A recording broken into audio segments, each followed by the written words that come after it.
What's up, Hans family? Welcome to another holiday tutorial. This is going to be a revamp of a gingerbread look I did last year, obviously an Evil Gingerbread Man, and I wanted to incorporate the chin mouth dealio.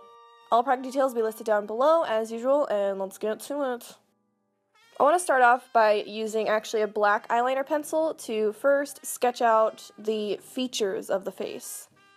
Since we are incorporating the neck to be kind of the chin and jaw of the mouth, we want to try to hide as many features as possible. This means trying to use the line of our lips as the line of the gums and the teeth, and the lines of our eyes as we close them as the bottom of the gumdrops. This will just help to kind of make it look a little more realistic.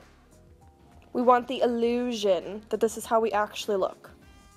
Next, I just want to go in with a water-activated body paint. This is from Mehron. This is light brown. And as I was going through it, it looked really orange, so I decided to add a little bit of Dijon on top of that.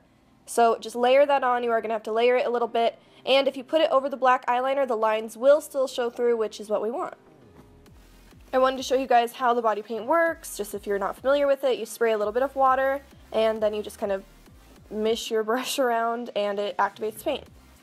This is red body paint just to put inside of the mouth and on top of the gums. You can see I'm leaving these little stringy parts left open because we are going to put brown paint on that. I also want some little kind of cutout pieces in the face, almost like zombie evil flesh is missing from there. Helps to just, give the mouth a little more dimension. And you want to do the exact same around the eyes and the nose too.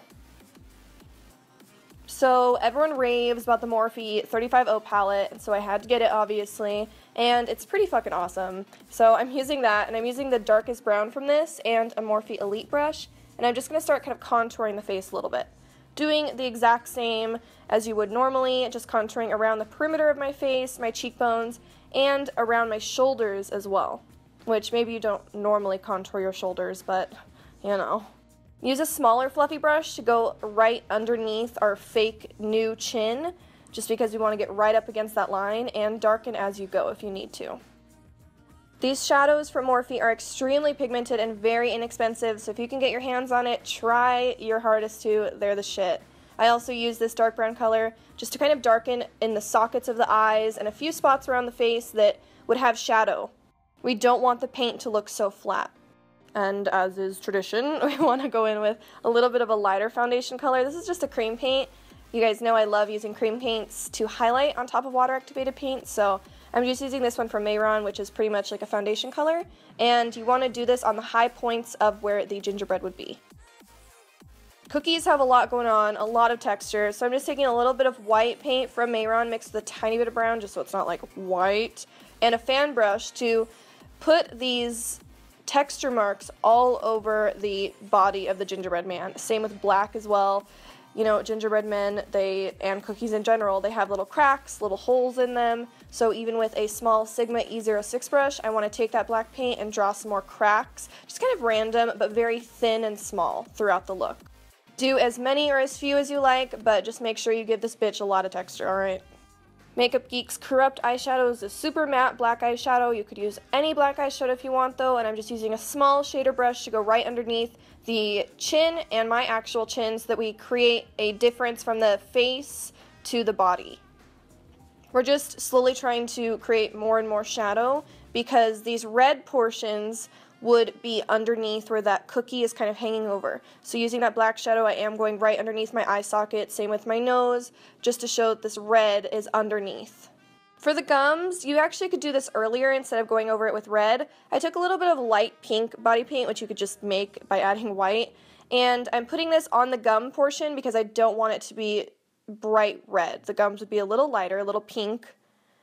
And I was very hungry, so I had to go and get my delicious burrito, put that green sauce all up on it. I don't even give a shit that I'm eating paint. It's too delicious. Keep going with your teeth. I'm actually using white body paint from Mehron, and you don't have to get your exact perfect shape right now. I kind of was just playing around with it. You just want them to be filled in. We'll use the shadow and kind of line work to really fix them and get the exact shape we want. The nose, I just add a little bit of frosting.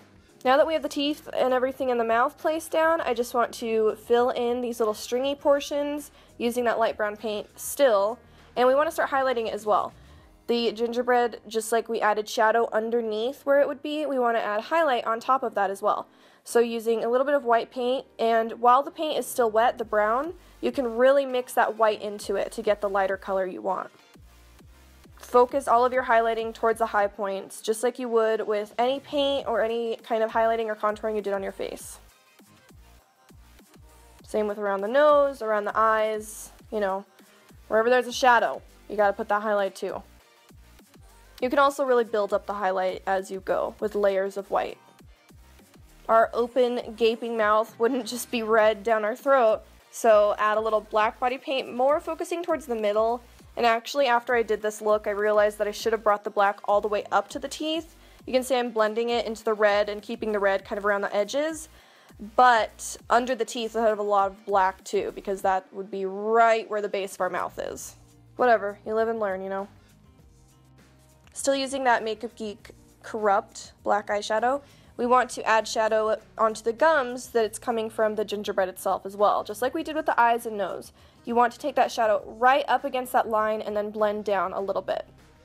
You don't want to blend it down too much because we don't want a huge black shadow right underneath. Couldn't go a tutorial without using the love of my life, cherry cola.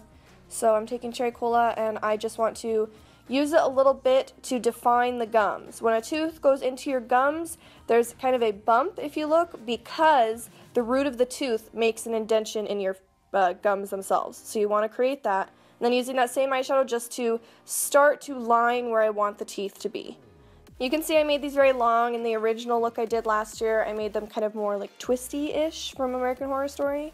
But you could do whatever teeth you want. If you want to do them pointed, whatever. I'm now just taking the shadow and I want to kind of darken around the base of the tooth that goes into the root.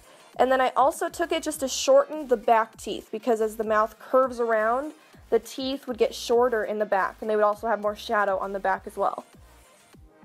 If you add too much shadow onto the teeth, just use the white paint again to fix it a little bit, and add a little more to the gums to really highlight that circular portion where the tooth is going into it.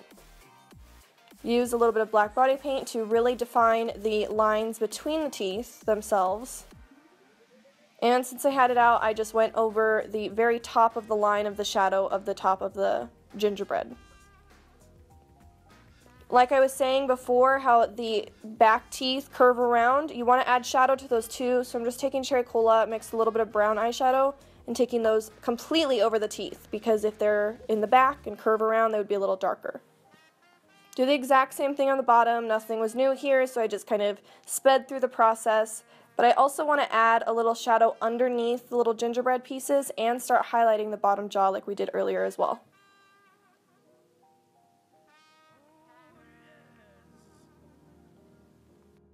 On the highlighted portion that we did on the top of the mouth, it wouldn't be super flat, which we pretty much made it look a little flat with the highlighting. So I want to add a little bit of brown shadow just to break it up a tiny bit and to show that it's very dimensional. For our little frosting squiggles we got going on the shoulders, I just took white paint over the brown and created them. I had drawn them on earlier with black pencil, but kind of got lost in translation. If you wanted these super white, I would suggest to really layer this, but I was cool with it being kind of a lightish brown tone. Took a little bit of black body paint and defined it a little bit, going on both sides, but focusing more towards the back of the shoulder, because that is where more shadow would be. Take a fluffy brush and blend out some eyeshadow itself, and then blend a little bit of black eyeshadow very lightly over the tops of the frosting towards the back of your shoulder, because again, as it's curving backwards, it would get a little darker. We have so many warm tones going that I wanted to do some cool tones, so I'm taking a little bit of teal and white body paint from Mehron to do the gumdrops on our eyes. This paint does dry completely matte, and it doesn't really move around when you move around, so putting it on your eyelids is great. And then you want to use a little bit of black eyeshadow just to darken around the base of the gumdrop, since it is coming from the red eye itself. To make this look three-dimensional, I'm taking a little bit of shadow with a fluffy brush and going around the base of the bottom of the gumdrop, but not taking it all the way to the line. This will help to make it kind of look like it has a little bit more of a three-dimensional effect. Then take a little bit of highlight in that tiny little spot we left open, and I took some more highlight onto the top corner and tried to do it in little dots, so it kind of looked like little sugary spots of love. know what I'm saying? The white frosting on our nose was like too white, so I just shaded that a little bit and added a few more little highlights here and there, especially on the frosting, and then filling in my button. I felt that it just needed a few more of those little black dots, so I'm just taking a brush with some more black paint and putting that, focusing more towards the back of my shoulders, and a little bit of white as well to add a little bit more highlights. These are just a few little finishing touches. And here you go. Here's your final creepy evil gingerbread man. You can dress up as a creepy gingerbread man, maybe scare everyone at a holiday party. Hope you guys enjoyed this tutorial and learned something. Please subscribe, and I'll see you guys later. Bye!